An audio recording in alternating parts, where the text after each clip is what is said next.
you think it really is? And do you think the media, we need to sort of do a bit more to kind of unpick that and kind of avoid that polarization? Thank you. Thanks, Georgia. Kaifu, do you want to take the first part of that question? Because I think that's really relevant to you, and maybe Ian can jump in on the second part. Yeah, that's what I was thinking. Great. Yeah. I think it's very hard to regulate AI. It's very hard to draw a boundary.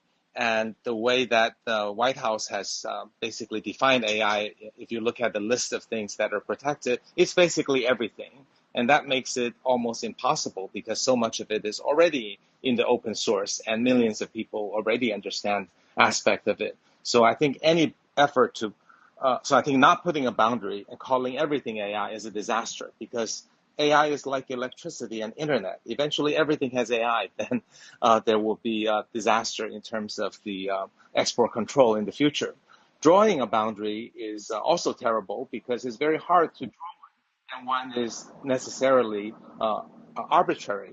But in my opinion, it's better to draw an arbitrary boundary than to make it everything. If you look at the 128-bit encryption or the number of bits in the processor, those are somewhat arbitrary too, but at least they define what things U.S. can export to certain countries and what they cannot. So I would urge the thinkers come up with some necessarily arbitrary, but hopefully better than nothing metrics above which are export controlled, below which are not. And my part of the question, you could go on for hours. I'll mention a couple of quick things. The first is that there are a lot of people in the United States that are increasingly angry with the tech companies, but they're angry for very different reasons. Some because they're monopolies and they need to be broken up, and they buy up potential competitors and they have advantages in being able to know who's in the space before others do. Some say they're not paying enough taxes, they're not paying living wages. Some say they're too constrained on freedom of speech. Some say they're not constrained enough on freedom of speech, need to regulate more effectively. And then you have others that are saying, well, actually, the big competitors are in China, and these companies need to be patriotic and aligned with the U.S. And they need to become the 21st century versions of Lockheed and Northrop and Boeing. And if you are a tech company, you like that latter argument a lot more. And certainly Mark Zuckerberg and others have been using that argument when they've been testifying in Washington. And so, first of all, it's very clear that there are big questions about to what extent the United States is functioning as a successful representative democracy, and to what extent the power, the unmitigated power of the technology companies is actually facilitating that trend, particularly in terms of unraveling civil society. And then you have the question of, as the U.S.-China relationship becomes more confrontational, specifically around issues of technology, how effective will the U.S. tech companies be in aligning themselves as the new national champions, the American equivalents of what the Chinese have with Huawei? Watch the space very carefully for the next rounds of legislation in the U.S. on this front, and watch what the CEOs say as they testify. I think it's going to be very illustrative on these issues. Kaifu and Ian, we are at the top of the hour, which was when we were meant to run this session for. I just want to quickly check in with the two of you. Do you have any time to run over a little bit? And if so, we can do that. Yeah, I can stay a little longer. Yeah, I can do one or two more questions. I can do like 5 or 10 minutes is okay by me. Perfect. Well, let's keep going. So that means quicker questions, and I'll bring some more people up on stage. So first, Manas, and then we'll move on to Henry. Yeah, thanks so much. My name's Manas. I'm a student of the LSE and the founder of a pro bono political risk advisory. This week, we've seen news of the Chinese government bouncing around an idea to create a joint venture to get access to user data of Chinese tech companies. And as a result, all the Chinese tech stocks fell quite a lot this morning. Really quick question. What do you make of this? And how do you think the U.S. is going to respond to this? I think this is one for Kaifu, because I didn't know about that. Yeah, I only read about it this morning, and I don't know the details of the arrangements, but I can comment that there needs to be out-of-box thinking about what the corporations are doing with the massive data that they're gathering. breaking companies up does not solve the problem. So one really has to go out of the box, because breaking companies up is a solution that was originally, it's like 100 years old, applied to the likes of Standard Oil and AT&T. I guess that's a little bit more recent, but it does not work when it comes to the AI technologies. I'm not sure this is the right solution. It may be or it may not be, but it's going to get aggregated over time. And the more the data that's aggregated, the more convenience, power, security benefits for the users. And if there is a way to aggregate the data in a trustworthy, respecting user privacy, it will actually bring a lot of benefits to the user. Again, I don't know that this is the right solution, but I think we should think about possibilities of having some way that I can personally delegate to a trusted entity, maybe my personal agent, that has all of my data, but takes care not to give it to anyone else. And it does a lot of things that technologies and apps cannot do today. Yeah, actually, on that point of trusted data, Kaifu, it's a great one. If anybody's interested in that field, you can search for data trusts, TRUST. That is one mechanism that people are trying to put together to deliver what Kaifu talked about. So we've got a few more minutes. Just really quick questions, if we can. We'll go to Henry, then Sinead, and then Cal Patel. So Henry, over to you. Thank you, Azim, for the opportunity. Thank you, Kaifu and Ian, for an interesting conversation. First quarter of this year, Europe have made a very interesting investment pact with China. This took years to materialize. Only a few days ago, that EU slapped China for the first time in about 30 years with some with some sanctions and some mid-level government officials. Interestingly enough, just as in US, the Trump administration signed a very significant investment pact or trade pact with China first quarter last year. And at the same time, throughout 2020 and 21, that the US have been slapping sanctions on Chinese government officials. This is obviously not a common way of doing business. I'll do business with you, but I will slap you with sanctions due to principles. Do you expect this is the new normal going forward? And also, I think the follow-up is, do you expect other... Sorry, Henry, we won't have time for a follow-up. So let's take that one question first. I'll get it to maybe to Kaifu, then to Ian quickly. Yeah. Well, I hope we figure out a way out of this. I believe the China side is willing to respond if the U.S. takes an approach that treats China as an equal country and treats it with understands what China values the most and engages in a constructive dialogue. And if U.S. places sanctions, China is likely to place one back. Historically, that's been the case. So one has to think about which is the more prudent way, the escalating symmetry of increasing sanctions or starting to really reach out with an olive branch. Yeah, the sanctions the Americans are putting on, again, the level of sanctions in terms of the kind of institutions, the kind of individuals we're talking about, these are pretty consistent from Trump to Biden, again, widely supported. One of the few issues that you have real bipartisan agreement if you talk to a broad array of Democrats or Republicans in Congress.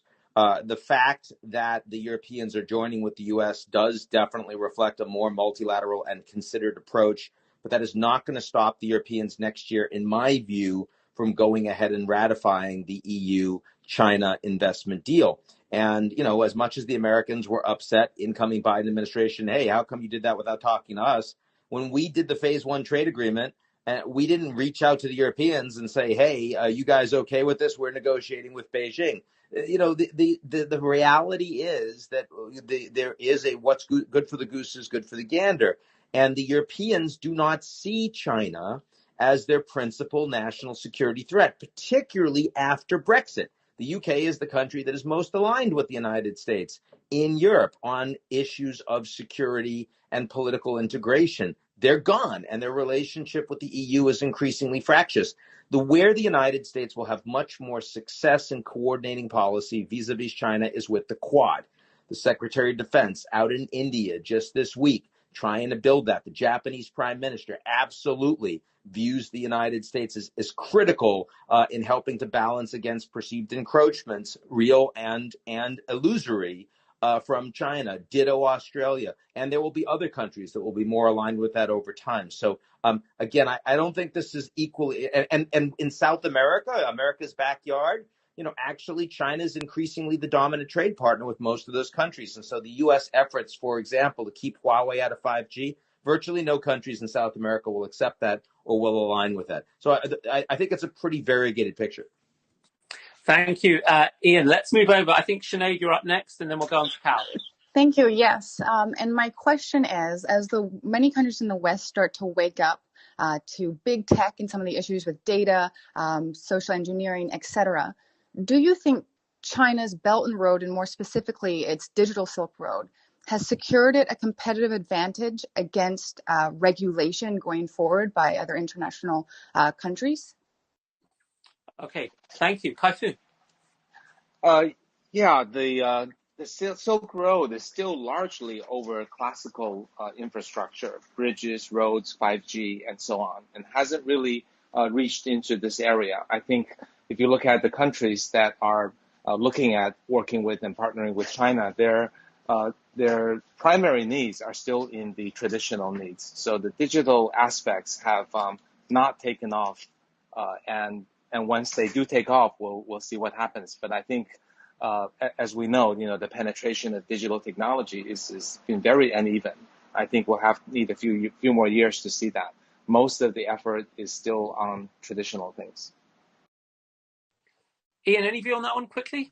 I agree. I mean, to the extent that you're starting to see digital Belt and Road, that the Chinese are exporting relevant data and surveillance technologies to countries like Zimbabwe, I think that will absolutely be something the Americans will push back very strongly on. But as it's traditional infrastructure, and as a lot of these countries are running into major debt issues, believe it or not, it's a potential area of coordination, because the Chinese do not want to have overexposure to bad debt in some of the poorest countries of the world that can't repay it. The IMF is going to need help to help.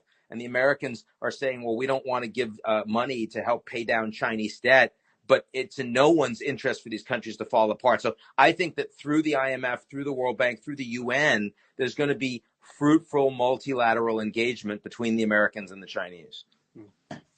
Thank you. Cal, you've got the last question, so it's all on you for something nice and pithy. Yeah, it is going to be pithy. So good to see you, Ian and Kaifu, on this platform, and thank you so much. By the way, several years ago, we, as Best Buy, as my background, we invested in China, and then we divested. My initial investment hypothesis was based very much on Ian's perspective on state capitalism in China, and so we actually also bought a Chinese company. My question to you is, for multinational CEOs, particularly consumer companies, kind of the not necessarily the technology companies only, but I know a lot of them exited after we exited at Best Buy as well over the last 10 years, and it's been actually a good move for them from the shareholder perspective. But what based on what you just said about Biden and where this is going, do they just stay out of it now and just or what do they do? What does a board of a Fortune 50 company, consumer company, think about doing in China if they're not already there? And what do they do with their investments there? I think if you're a consumer company and you're already there in this environment, you're staying there, but you're not expanding. I think if you're not there, you are skittish. Because you see the potential for the relationship to get much worse. A lot of things are changing. U.S.-China, U.S.-Russia, U.S.-Turkey relations are at their worst right now since Tiananmen Square, since Andropov, and since the Cyprus crisis in 1974. And I think CEOs looking at the gaudy returns they're getting from the U.S. and the trillions of dollars they're being spent, and the massive V-shaped recovery in other parts of the world that they think is going to come shortly, I think that they will be more cautious about China, at least in the near term. Great. Thank you. Kaifu, any view on that one? Yeah, I just want to point out that there are a lot of technological changes that makes the Chinese internet even more different from the US, as well as the Chinese consumer behaviors. We don't have time to go into it in details. How a product is sold, manufactured, how the supply chain works, how it reaches the end consumer has dramatically changed. So I think for an American consumer company to be successful in China, it needs to either embrace these Chinese-specific ways of doing things or find a Chinese partner who can do that. And for a consumer company that has not yet entered Chinese market, they need to really study it carefully, understand also the price they would pay for entering in light of the relationship. And of course, really look at entering through a partner rather than directly. So yeah, to be cautious, but the market is huge and it's becoming more different. So just have to be aware of that. Thank you for that, Kaifu. I think we're at the top of time, but I'm just going to run around briefly to get a prediction for the next year on this particular question, the intersection of technology and geopolitics. Go to Ian first, then to Kaifu, then I'll give mine, and then we'll start our wrap up. More fractious, but also extraordinary growth. And, sometimes even difficult competition can lead to better outcomes. I'm hopeful that this is one of those areas. Great, thank you. I believe COVID, as well as the current relationship, has pushed each country to be strong in what they must. US in enterprise software, China in robotics, as an example. And I think that creates a lot of opportunities for entrepreneurs to learn from each other, for a Chinese company to learn from American leaders in areas where America leads, and vice versa. So I think it's actually an opportunity to study more, even though the opportunity to work with the other country may be at least temporarily challenged.